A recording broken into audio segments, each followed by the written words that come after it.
జరిగిందో అందులో కొన్ని నిర్ణయాలు తీసుకున్నారు కాబట్టి ఏం చెప్తారు? అందులో బీజేపీకి అన్ని సానుకూల అంశాలు కనిపిస్తున్నాయా, లేదంటే ఇంకేమైనా ఉండాల్సిన అంశాలు ఉన్నాయని ఏమైనా ఫీల్ అవుతున్నారా?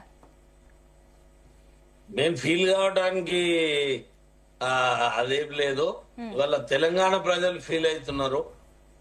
తెలంగాణ ప్రజలు బాధపడుతున్నటువంటి సందర్భాన ఎట్టకేలకు కొన్ని విషయాలు మాత్రమే చర్చకు తీసుకురావడం జరిగింది. ఇంతకుముందు వెంకటస్వామి చెప్పినట్టు ఆయన కూడా విజ్ఞప్తి చేస్తున్నాడు ప్రభుత్వానికి. కాంగ్రెస్ ప్రతినిధి అయినా కూడా చాలా విషయాల పట్ల వారికి అవగాహన ఉన్నది కాబట్టి వారు కూడా విజ్ఞప్తి చేయడం జరుగుతున్నది. నిజంగా ఫీజు రియంబర్స్మెంట్ విషయంలో చాలా మంది తల్లిదండ్రులు ఆ కాలేజీలో యాజమాన్యాలు ఫీజు రియంబర్స్మెంట్ మాకు వస్తలేదు, మీరు మొత్తం డబ్బులు కట్టి టీసీలు తీసుకుపోరని చెప్తే చాలా మటుకు తల్లిదండ్రులు అప్పులు చేసుకుని పూర్తి స్థాయిలో పిల్లల భవిష్యత్తులో ఇబ్బంది పడకుండా వాళ్ళు మొత్తాన్ని కూడా కట్టి తీసుకెళ్తున్నటువంటి సందర్భాలు ఉన్నాయి. ఇవాళ కేవలం క్యాబినెట్ నిర్ణయాలు కొంత మేరకు సంతృప్తినిచ్చినా వాటి అమలైతవా, ఎప్పుడు అమలైతాం అనేటువంటి సందిగ్ధం కూడా స్పష్టంగా కనపడుతున్నది. ఎందుకంటే కేవలం క్యాబినెట్ నిర్ణయాలతోటి సంతృప్తి చెందాలనుకుంటే ఏదైతే కాంగ్రెస్ హామీలతోటే ప్రజలు మోసపోయింది కాబట్టి 2 సంవత్సరాలు కావస్తున్నది. ఇంకా పూర్తి స్థాయిలో ఏ స్కీమ్ కూడా ప్రజలకు అందడం లేదు. ముఖ్యంగా ప్రతిష్టాత్మకంగా చెప్పుకుంటున్నటువంటి ఇందిరమ్మ ఇండ్లు నిజమైనటువంటి లబ్ధిదారులన్నీ ఇందిరమ్మ కమిటీల పేరు మీద మొత్తం కూడా వాస్తవమైనటువంటి లబ్ధిదారులని వీళ్ళు గతంలో ఆయా పార్టీలకు సంబంధించిన వాళ్ళని చెప్పి ఇండ్లు లేనటువంటి పేదలందరికీ కూడా ఇందిరమ్మ కమిటీల ద్వారా ఏరివేసి దీంట్లో కూడా పూర్తిగా రాజకీయాలను సృష్టించి ఇవాళ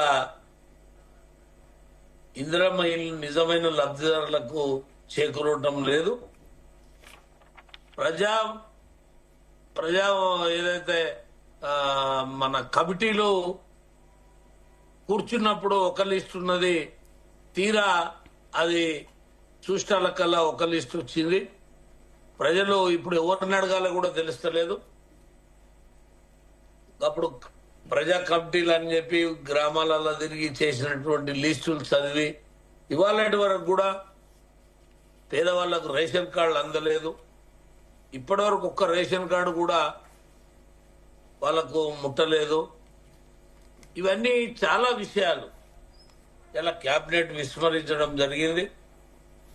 దీని మీద కాంగ్రెస్ పార్టీ ఏదో చేస్తుందని ప్రజలు విశ్వాసాన్ని పూర్తిగా కోల్పోయేది.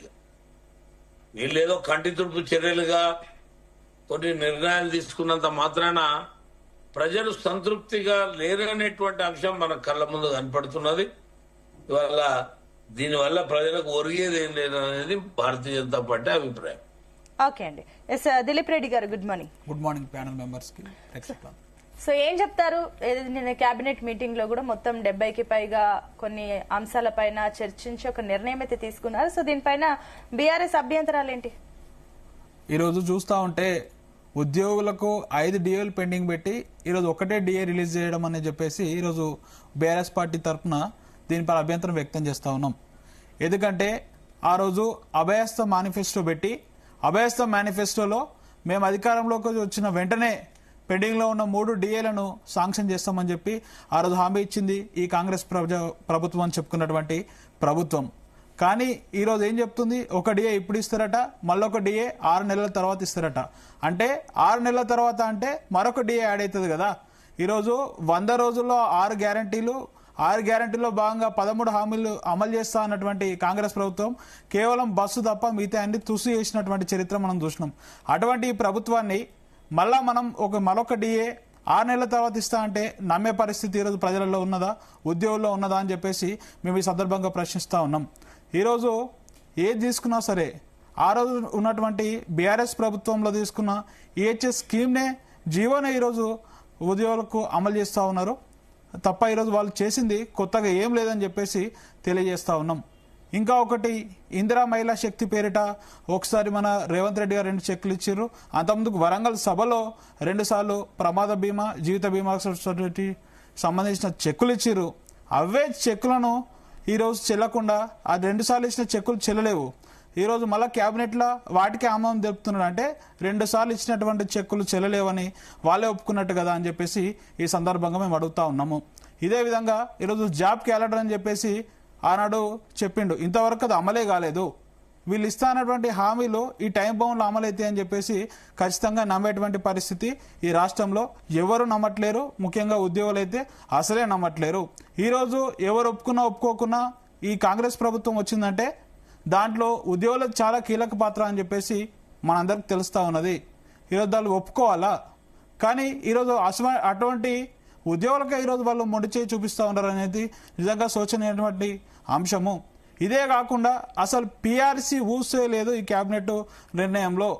కాకపోతే వాళ్ళు ఎలక్షన్లకు ముందు ఏం చెప్పిర్రు, మేము అధికారంలోకి వచ్చిన వెంటనే 6 నెలలలోపు పిఆర్సీ అమలు అన్నారు. ఇంతవరకు కమిటీలు వేస్తూ కాలయాపన తప్ప ఇంతవరకు వాళ్ళు పిఆర్సీని అమలు చేసినటువంటి దాఖలా లేదు. నిన్నటి జరిగినటువంటి క్యాబినెట్ నిర్ణయంలో పిఆర్సీ ఊసే లేదని చెప్పేసి ఈ సందర్భంగా మేము తెలియజేస్తా ఉన్నాము. అంటే ఇప్పుడు ఒకటండి దిలీప్ రెడ్డి గారు, ఇప్పుడు డిఏల గురించి అంటున్నారు కాబట్టి గత 10 ఏళ్ల పాలనలో డిఏల గురించి ప్రస్తావిస్తే మరి మీరేం చేస్తారు? మా ప్రభుత్వంలో ఆ రోజు ఉన్నటువంటి కరోనా పరిస్థితులను తట్టుకొని కొన్ని డిలే అయితే కూడా మేము క్లియర్ చేస్తూ వచ్చినాము. ఆ రోజు ఏవైతే కొన్ని పెండింగ్లో ఉన్నాయో కొన్ని మాత్రం